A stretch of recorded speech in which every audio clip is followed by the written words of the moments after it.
This is the Money Hour with your host, Tina Mitchell, on Alternative Talk, AM 1150. Now, back to the show with local mortgage and finance expert, Tina Mitchell. Welcome back to the Money Hour with your host and mortgage expert, Tina Mitchell, right here on 1150 AM KKNW, the Saturday, February 21st show. I'm empowering our community, providing you with opportunities and solutions when it comes to your money. If you're hearing my show at a different time or day, you're listening to a rebroadcast to talk with any of the guests that I have in studio, please call into the show at 1-855-400-1150. Again, that's 1-855-400-1150 or online at themoneyhour.com. Right now in studio, I have Justin, Richards, and Yvette Dubee with Keller Williams Realty Bellevue. It's all about the skill of negotiation, and how important is it in today's real estate market? I think it is everything. Having a team behind you that can help navigate through all of the process of buying real estate.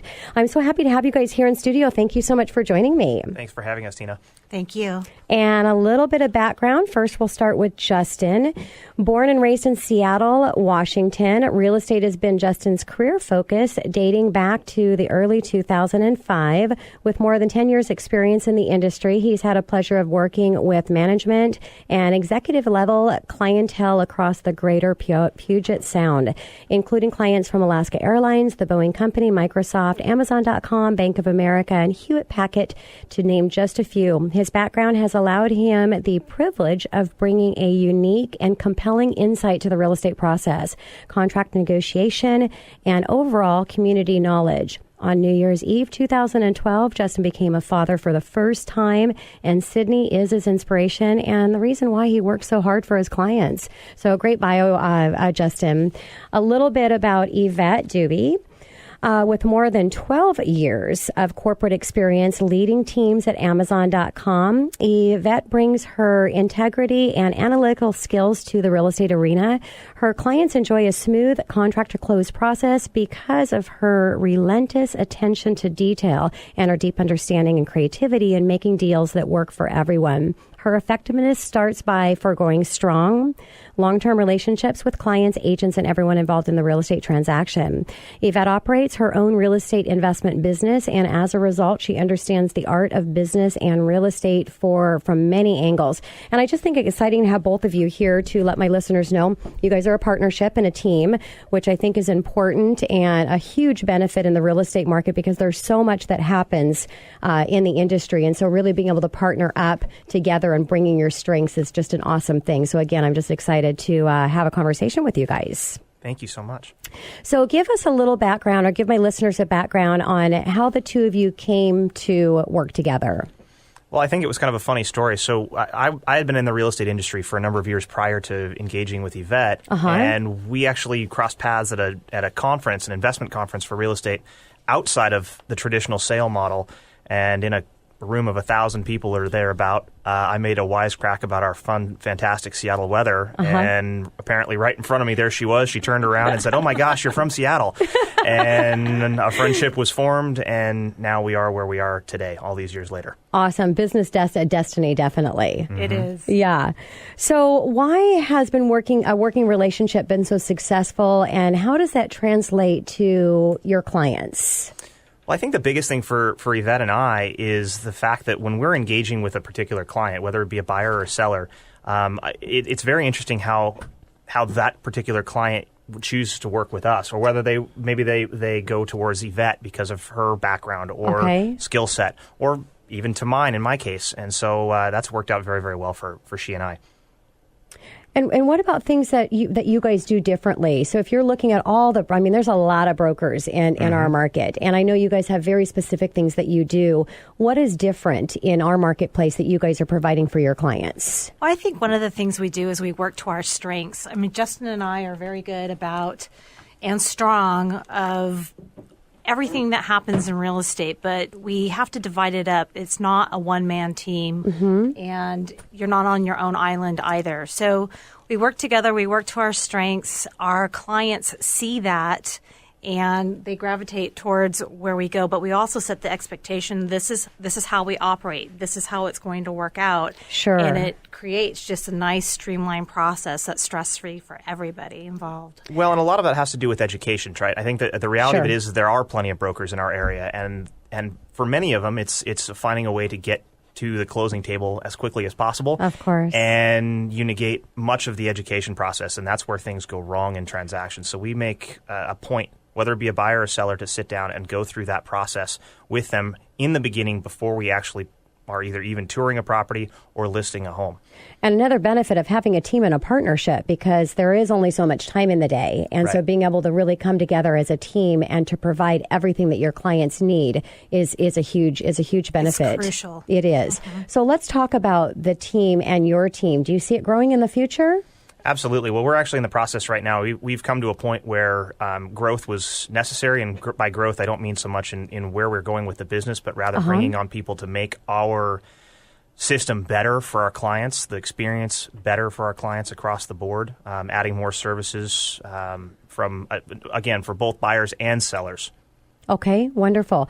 And why have you been so successful in negotiating in multiple offers for your buyers and your clients?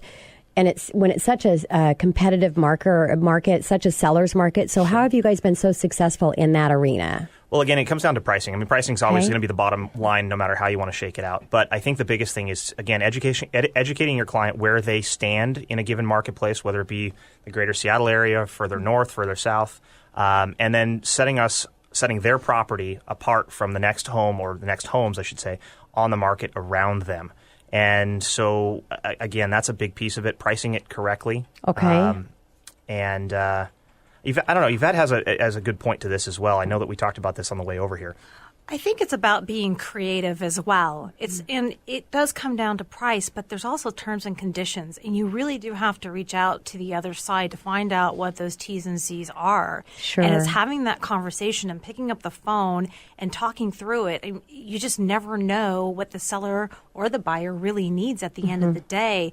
And to open up those lines of communication and talk through it, you are already showing that, hey, we want a win-win situation here between buyer and seller, and you're one step up. You can articulate what you want. We all want the same goal at the end of the day, is to close the deal, and it's creating that relationship for the other side. It's so important. We can't let our ego get in the way of that either, because we're working on everyone's behalf, just not ours. Yeah, and you talk, that's part of the education process as well, and what sets you guys aside is you're really taking that time, and each client, as you're saying, whether it's a buyer or seller, they have a unique situation and different personalities, different things that they need, and so really being able to take the time to work with them, educate, find out what's important to strategize the best action plan for them. Exactly. Yeah. So let's talk about, my listeners love stories, and there was a story where the cops showed up. I know you guys have a lot of stories that would be very interesting, but I want to hear about this one. Well, this is a buyer that we represented. This is I think it was last year, and this was right as the market was turning in our area. In this case, the property was located in Redmond, Union Hill area, and in this case, that particular property was one where we knew our client had a very limited location on where they wanted to be, and certainly everybody else at this point wanted that location also. And we showed up the second day on the market, and it may have even been the first day on the market. It was the first day on the market, and what happened was we had already made 3 offers for this client, the buyer client. Okay. And so they were understanding that, boy, I need to step up this time. And so it was, I think, it was the first or second day on market, and we had to do a pre-inspection. We just had to be there and follow basically what the seller wanted. Okay. And in that process, while we were doing the pre-inspection, there are 50 plus cars lined up around the block, and the neighbors were so upset by all of this activity that sure enough, maybe 20 minutes after we arrived, the sheriff department showed up, knocked on the door, and said, "What in the world is going on here?" in the middle of the day. and asked everybody kindly to leave, which actually was great for us because that scared away a number of people that helped us get to. We caused a traffic jam too. We caused a traffic jam, but it helped us actually win out for our buyer because they realized not only how much activity there was on this property and why they needed to escalate in this case, and do the things we needed to do to present the strongest offer for them. Yeah, and when was this? This would have been early 2014. Okay. Right. Oh my gosh, that is so crazy. And real estate's fun. I mean, there's a lot of things that happen. It's just how you deal and how you take advantage of the opportunity and work with it. Exactly. Because there's you can either look at it as excitement or you can look at it as stressful. Oh, and no. I love how you guys look at, yes, I know I see a lot of you guys and definitely exciting team and look at everything on the positive side, not the scary and negative side. Right. So that's no, great. we have a lot of fun with our buyers and sellers. Yeah, that is awesome. So sellers now have a better understanding that it's a seller's market. So they're learning a little bit that it's their market. And when you're competing for a new listing, and there's a lot of other brokers involved because, there is a lot of brokers that are fighting for the same business, especially since there's not a lot of inventory out there. So that makes it even more competitive for you as a realtor and getting those listings. What's your secret, and how are you landing so many opportunities to help a seller with one of the biggest things that they're going to do in their entire life? I think one of the biggest things that's worked really well for us is the fact that it is us, the working relationship, the dynamic duo, if you will.